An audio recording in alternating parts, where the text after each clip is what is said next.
Well, we're with the new Hall of Famer, Rick Rzeszutko here, going into the Hall of Fame in 2020. Unfortunately, no official ceremony scheduled yet, but it will happen. But nonetheless, he will be inducted into the IPA Hall of Fame. Rick, congratulations and overdue, and welcome to the club. Well, thank you very much, Keith. It's an honor and very shocking surprise, actually, because I didn't even know I was on the ballot. So...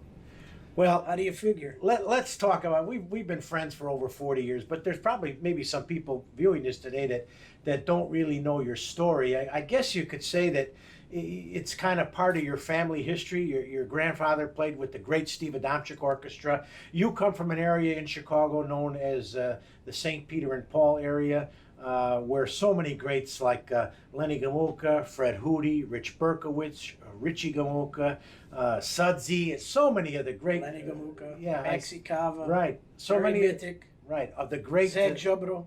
So many of the greats in our industry came out of that area. Tell us how you really were exposed to polka music at a young age. Well, obviously, my grandfather, Wally Barron, my mother's dad, played with Steve Adamczyk's band for over 40 years. And so every family party and parish events and picnics and carnivals, whatever you call it, there was always at least one polka band there. And most of the time it was Steve Adamczyk. And then my mom and dad were into the music. My dad played accordion for a short while just at home. My mom played piano when she was a kid. And my older brother, Bob, known as Odie, he was before me, and it just became like second nature. Just music was there, and we, they'd have people over the house, and me and Odie'd have to bring our horns out and play for the guests, and it was like, really, we got to do this again, and I was like maybe 12, 13 years old at the time, and one of the neighborhood bands needed a guy they had booked Club 505, and so I was kind of their ringer. They didn't have a trumpet player in the band, so I went. And that was my first taste of it, and it just went on from there. So you were exposed to polka music at an early age, and then you progressed into different orchestras, and then the music company, you were invited to perform with Mike Svek and Mr. Barnish, Mike Barnish, and some of the other gentlemen, Frankie Alberts, and then eventually you took over the lead of that. Tell us about that. Originally they were a four-piece band. Mike Svek, Mike Barnish, Wayne Klaza, and his brother Jerry. And they were looking for, to add a fifth piece. They came to Kelly High School, because Mike Barnish's wife went to Kelly High School. And they were there to hear someone else play clarinet. And while they were doing the audition, I was sitting in the corner playing the songs along as they were trying to... Mike Barnish says, "Who's that guy?" to our band leader. He goes, "Well, that's Rick." Wow, he seems like he knows all the songs. So I went for a rehearsal, and one of the funny stories was the first rehearsal. "Did you sing at all?" "A little bit." "Sing a song." "Oh, you'll probably never have to sing with this band anyway." "Okay, I'm fine with that, And yeah, so I was like 13, 14 years old and started playing. And then later on, Mike Svek left the band, and Mike Barnish was the leader for about 2 years, and he didn't like being the leader, so I kind of took over. And my brother Odie got in a band in 78, 79-ish, and the rest, I guess you could say, is history. So when you came into the band, at that time of evolution, so to speak, you were a very popular wedding band, not just a polka band. I mean, you played probably more weddings than any band in the Chicagoland area at one time. Well, it was the era of live music. We were fortunate enough to be involved at that time, and everybody had a live band back then. There was probably 40 polka/wedding bands in Chicago. And yeah, it was, aside from that, all the polka lounges and every carnival, and every parish had a carnival, and Village Fest. We seemed to be the Sunday night carnival band. And the first two sets we play polkas, because they always had a polka band early. Then the last two sets we play 50s, 60s, 70s, whatever. And it was great for probably 25, 30 years. We were playing well over 100 jobs a year. It was, You think back now, how did we do that? Working a full...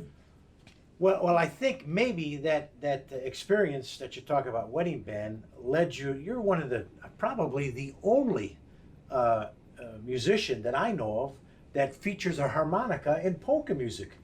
And I think maybe your experience in playing these wedding bands transformed that. I mean, you even did a recording with the harmonica. I mean, it's not an instrument that you hear often in a polka band, but I think that's a distinction that sets you apart, the music company, from the other bands in our industry. That's another funny story. We recorded a song called One More Time Polka with Bob Kriska, CB, on the fiddle.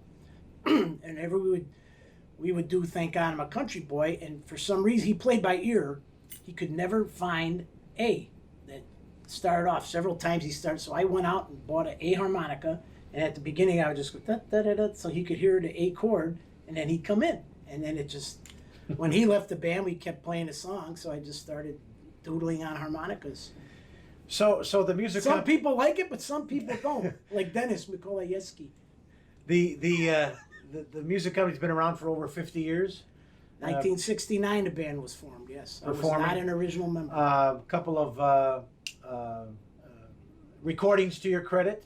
Yeah, they did their first 45. I was not with the band. That was Slow and Easy Obetic and Happy Birthday Polka. And then I came in. We recorded One More Time Polka, which was a fiddle feature, and Cuckoo Obetic. Then we did the half a recording with the Downtown Sound. We're pulling together. And then we did volume 1.5. Mike Stupinski came in the band. He's been with us over 30 years now, which is kind of hard to realize. And then we did that United for Freedom and Tuesday in September, and the Patriotic Medley one. That was after 9/11 when that all happened. We donated half of the money to the Chicago Tribune Fund. And then we did a couple of Christmas songs on Bel Air's Christmas in Chicago. Right. I recorded with Stephanie. I recorded one for you, the Honky Holiday. Right. Live, the first live recording in Chicago we ever done it at Bologna Banquets. Yep. You also spent time on the radio. We spent time on the radio together. We had a tremendous following back in the day. I think it kind of catapulted Did you ever me. wonder why? Well, I don't know. I think because we had such good chemistry together. Yeah. I mean, we worked well off of each other. We like to ad-lib. Yeah, right. But musician, songwriter, vocalist, DJ, promoter. We ran dances together. Is there one thing that in your long celebrated career that sticks out that you'll never forget? I know what it is, but tell the people. You remember? I was there. You were there. Yeah. Cardinal Bernardine became the Cardinal in Chicago, and they ran a big picnic in Grant Park. They had a mass first, and then they had a big picnic, and they had pretty much every different genre of music: Hispanic, Chinese, rock and roll, blues, anything you could think of. And we were selected to be the polka band, and estimated crowd was 1 million people. So we played in front of 1 million people live. It was unbelievable. Even though they all weren't there to hear us, but we were there. It was truly amazing. I still have a couple pictures looking at it. It's just like Sea of people. it's crazy. Can you give credit to somebody that got you involved in polka music, a polka hero, so to speak, or somebody that inspired you to continue to this? This is probably, I would say, I don't want to put words in your mouth, but probably the pinnacle of your career, getting inducted into the Hall of Fame. Yes, it is truly that, and it's, like I said, a humbling experience. But obviously, we already talked about Steve Adamczyk's band and my grandpa, and and then I started listening to Little Wally and. One of my all-time favorites, the Ampolairs, and of course Eddie B. and Lenny. I actually delivered papers to Lenny's parents on 37th and Henry, and so many of the bands. I like all kinds of music. Believe it or not, I truly, really love honky style polka music. Yeah, that's in my estimation. Style. That's the true. I always say it's music. Like Dixieland. It's like or bluegrass. You got a chart. And you just take off. Go with it, yeah. No, you're not married to the notes, from the heart, from the serce. Yeah. But yeah, I mean, I've had like I said, Mike Stupinski's been with us for over 30 years. So for many of them years, it was with Barnish, Mike and Odie's playing with some of the great guys, and Danny O played with us for a while. Frankie Alberts, like you said, Pete Perucci, now Mike Meduja. And then we kind of got associated with Dennis Motika which was kind of a shot in the arm the last 10, 12 years, that he disbanded the Good Times, and we started playing polka masses with him, and then he joined us. And Johnny Kravish, of course, has been with us for 10 years or so or more. And it's just, we're the kind of band, just we joke about it. It's like our motto: shut up and play. No drama. Just go play, have fun. Don't let the notes get in the way. Somebody makes a mistake, just keep going. It's like, you know. If you were to give advice to somebody that, I mean, there's not as many musicians as when you were growing up. Did anybody ever give you advice? And can you pass advice on to somebody that's coming up in the polka industry? Yeah, one of the best pieces of advice I ever got was from Steve Adamczyk and my grandpa, and it came a couple other people, basically the same thing. Practice and just keep playing. Go out there and play.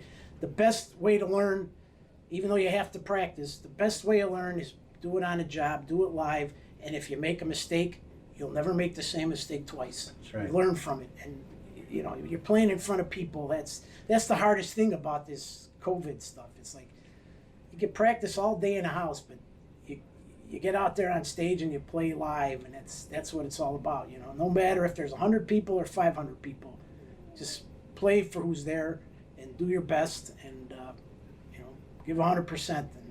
And that's what I would advise anyone: practice and give it all you got. Well, we extend our congratulation wishes to you on behalf of all of us in the polka industry. It's a accolade that is overdue, well deserved, and all the other cliches you could think of to put in there. But I've known him for, like I said, over 40 years, and nobody deserves it better than him. His heart is in what he does, and it comes across the stage, across the footlights, and what you see in every performance when he performs, it's coming from here, like he says. And for that reason alone, you deserve to be in the Hall of Fame. I would like to apologize to the polka public for one thing. We're probably responsible for you, Keith, being a vocalist, because the first band you sang with was the music Weber company, High School. Weber High School, for the IPA teen dance. Yeah, you came in with a group of kids from Schaumburg High School, and you said, "Yeah, I could sing." I said, "No, you can't." But you tried, and here you are. How many years later? 44 years later, still going strong. Rick, again, congratulations on behalf of everybody associated with the IPA, and thanks again. Thank you. Thank you very much.